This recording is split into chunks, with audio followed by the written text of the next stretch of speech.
Selallik meselesi. Adan çekilýänçe imellerdir. Adan ýanyň daňdan 15-20 daga soňra çekilýär. Selallik daňdan 5-10 daga öwünçek sowulşýar. Adan men selallyň arasy 20 daga ýarym saatda bolýandyr. Ol urunlar kan aydylly odalla ahunjaly dymdam aýdýandyr. Adan çekilýänçe iýip dursa, şun bir soratda. Men ahyrky lokmamy suw içimde bir ýerde adan çekildi diýdi. Näme diýme? O sopanitdir da oladym selallik täwelýäki. Ondan çym oň arasynda bolmaýar. Ham näme uýmenmeli? Estağfirullah etmeli. Qamat diýänçä da. Awwala adançylar, imamlar cemaat bilen maslahatlaşmaly. Daňatdanna 10-15 daga geçirip adan çekip derro qamat diýamaly. Fiqh Hanafide giýjenra okuymak gowy, oňa görüň ýok. Ýöne cemaat kan geljek bolsa basym okuymak gowy. Adan çekip imma erti bir işiň ma, mesuliýetiň ma. Oham sen akşam tarawadan soň telalin ip yatsaň erti namaza çeli erti işin gaýmrak gowrak bitirip biljek.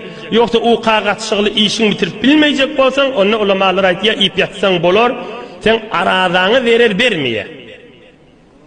Bir adam selalik turmasa tarawadan soňra selaligini ýakyna yatsa aradasy kamil. Ýöne ol kon bereketden galýar.